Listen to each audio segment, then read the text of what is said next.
Hello, and thank you all for attending this second collaborative Zoom session and sharing your different cultural lived experiences.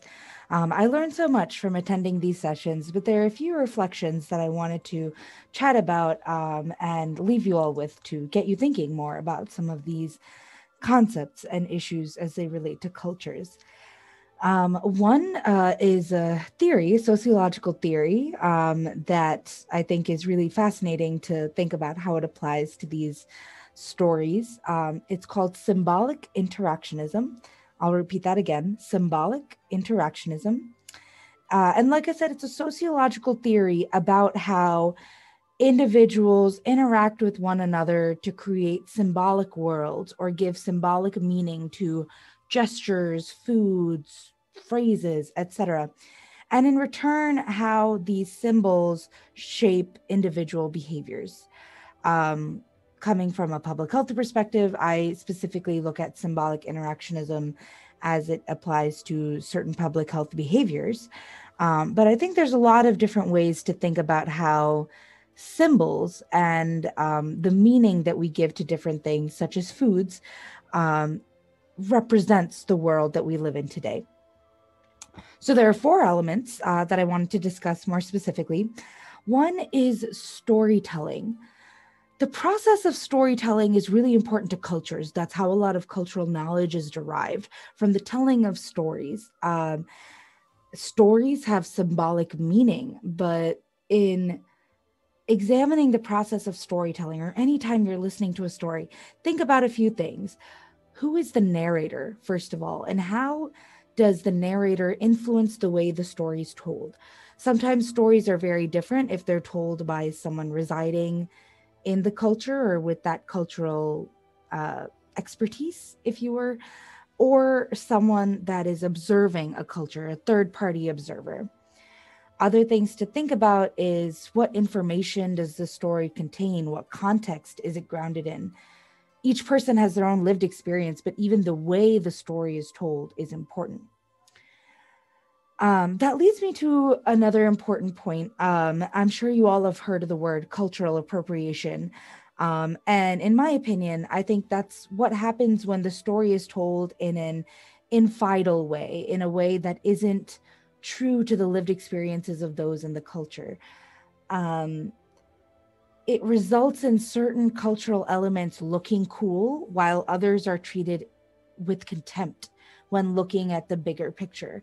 It's important for all of us to realize that cultures are what they are, and that it's easy sometimes to judge cultures for their, lack of progressivism or lack of progress that they made in certain areas that we define as superior. Gender values are a really notable example, but it's really important to think of all of the reasons why that may be, all of the factors that go into that. I also want to touch on language. Language, it's important to acknowledge language is very sociopolitical. The language we use and even the accents that we use are very sociopolitical.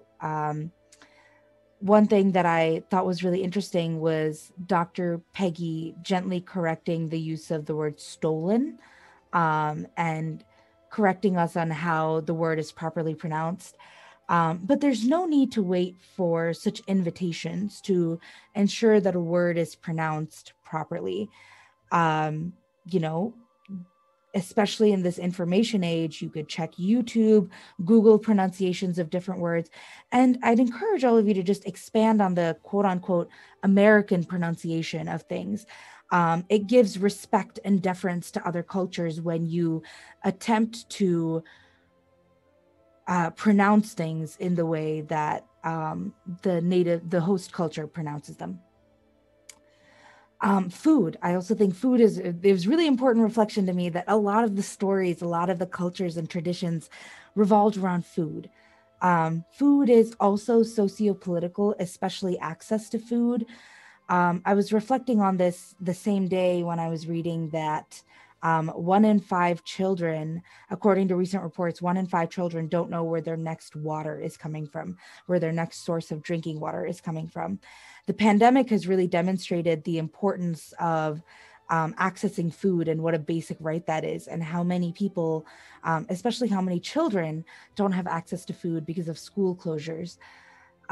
It's really important to think about this context of food insecurity and hunger, or even overnutrition, as it plays out in the world today.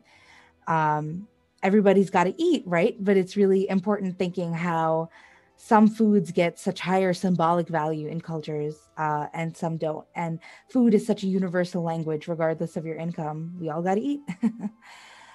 um, some overall things, though, like these celebrations really display love, togetherness, focusing on, fostering mutual respect and admiration, and the need to really peacefully coexist and enjoy our own celebrations and traditions, but also celebrate uh, celebrate holidays and things that are not part of our host culture, or part of the culture that we grew up with. Um, Part of that, celebrating others' traditions, comes out of getting out of your comfort zone. One lesson I learned in college was to be comfortable being uncomfortable, and it's a really good life lesson, um, that's helped me grow personally and professionally. So, some things to think about. Try bursting that bubble. There's a lot that you could learn, and maybe a lot more you could enjoy. And thank you all for attending the second Zoom session.